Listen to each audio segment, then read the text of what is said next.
እጅግ የሚያስደስት ብዙዎችንም በምሽት ያስፈነደቀ አዲስ የምስራች ዜና ተሰምቷል።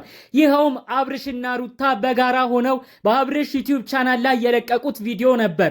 በዛም ቪዲዮ ሩታ እርጉዝ መሆኗን የሚገልጽ መረጃ ታይቷል። ብዙዎችም ሀሳብ አስተያየታቸውን እየሰጧቸው ይገኛል። በሀሳብ አስተያየታቸውም እንዲህ ሲሉ ተሰምተዋል። አብርሽና ሩታ ፈጣሪ አምላክ የወደፊት ህይወታችሁን በልጅ ይባርክላችሁ። አሁን ያየነው ፍንጭ እውነት ሆኖ ልጁንም በሰላም ወልዳ እናትና አባት ለመሆን ያብቃችሁ፣ የወደፊት ህይወታችሁም የተባረከ ይሁን እያሉ ካሁኑ ወዳጆቻቸው የዩቲዩብ ተከታታዮቻቸው ሀሳብ መስጫ ሳጥኑን ኮሜንቱን አጨናንቀውታል።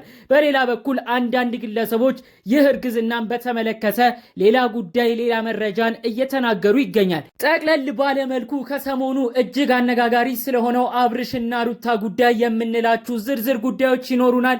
ለዚህ ቻናል አዲስ ከሆኑ ሰብስክራይብ በማድረግ ሁሌ የምንለቃቸው ታማኝነት ያላቸው መረጃዎች እንዲደርሱ ይሁን። ቀጥታ የሚዘንላቸው ወደ መጣ ነው ዝርዝር መረጃዎቻችን እናልፋለን። እንግዲህ አብርሽና ሩታ በጣም ብዙ የሚባል ተከታታይ ወዳጅ አድናቂ እንዳላቸው ተመልክተናል። በተለይ ዱባይ ሀገር በሄዱበት ጊዜ የሰርግ ሁኔታቸውንም ለማድረግ ባሰቡበት አጋጣሚ ብዙ የነሱ ወዳጆች በዛ ሰርግ ፕሮግራም ላይ ተገኝተው የሰርጋቸው አድማቂ የደስታቸው ተካፋይ ሲሆኑ ተመልክተን ነበር።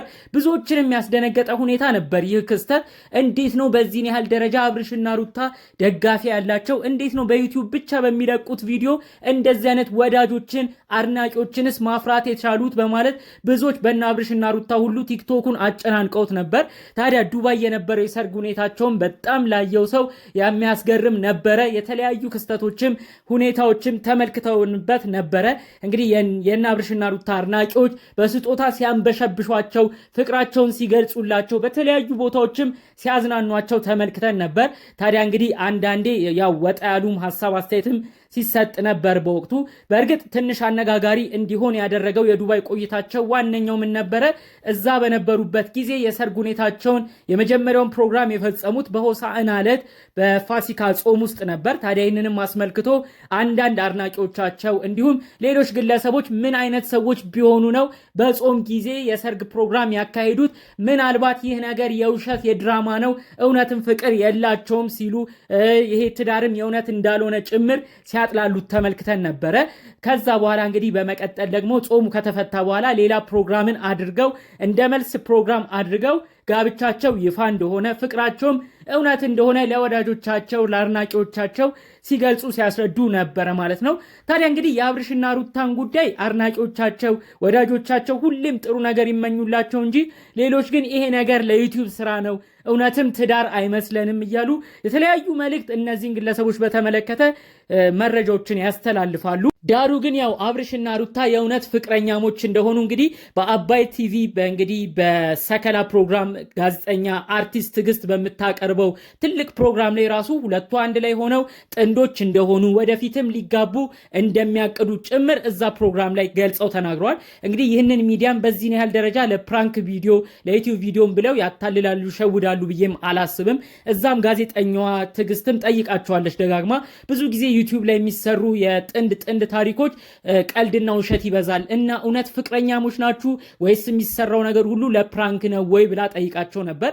አብርሽና ሩታን በመልሳቸው ሁሉ ነገር እዛ ላይ የሚታየው አንዳንዴ ቀልድ ይኑር እንጂ ፍቅራቸው ግን የእውነት እንደሆነ በአጋጣሚ እንደተገናኙ እጅግ እንደሚተሳሰቡ ወደፊት ኑሯቸውንም በጋራ ለመኖር እንዳቀዱ ትልቅ ህልምም እንዳላቸው ጭምር እዛ ፕሮግራም ላይ ገልጸው ተናግረው ነበር። ከዛ በኋላ እንግዲህ በተለያዩ የህይወት የኑሮ ውጣ ውረድ በመካከላቸው ክፍተት ገብቶ ነበር።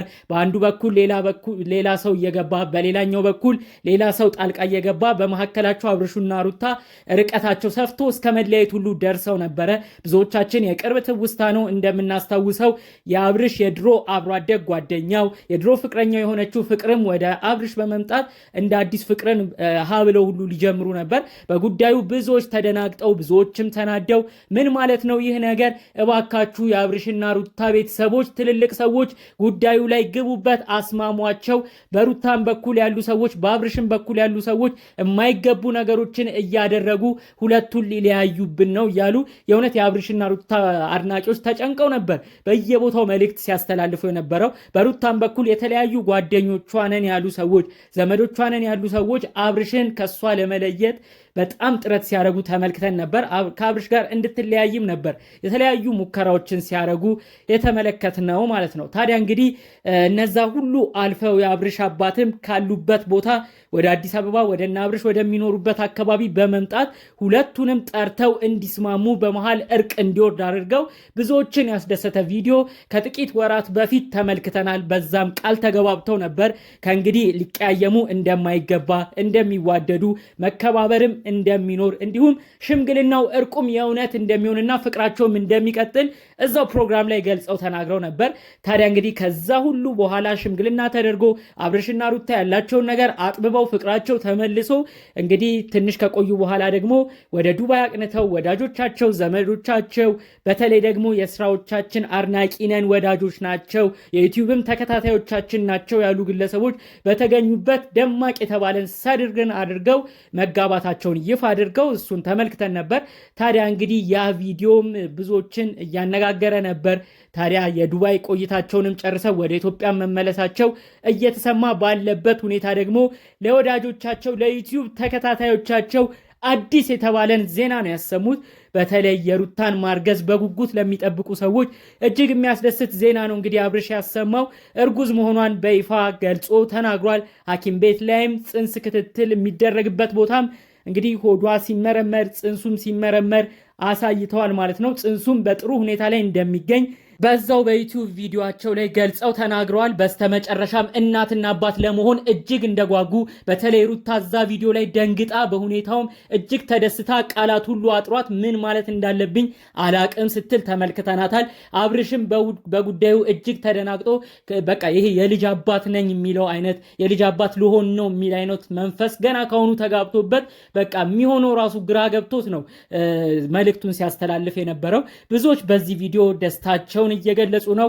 ኮሜንት ሴክሽኑ እንዳለ ብትመለከቱት እንኳን ደስ አላችሁ፣ መጨረሻውን ያሳምረው፣ ፈጣሪ አምላክ መጨረሻውን ግብ የደረሰ ያድርገው፣ እኛም የምንደሰትበት ያርግልን በማለት የተለያዩ ጥሩ ኮሜንቶች ነው ሲያደርሷቸው የተመለከትነው። የእውነት እጅግ የሚያስደስት ዜና ነው ከምሽቱ የተሰማው። በስተመጨረሻም እኛም ማለት የምንፈልገው ሁለቱ ጥንዶች ሰላማቸው ከዚህም በላይ እንዲበዛላቸው በልጅም እንዲባረኩ የእውነት ከልብ ተመኘንላቸው። በሌሎች ቪዲዮዎች እስክንገናኝ ድረስ ሰላሙን ሁሉ ተመኘውላችሁ። ሰላም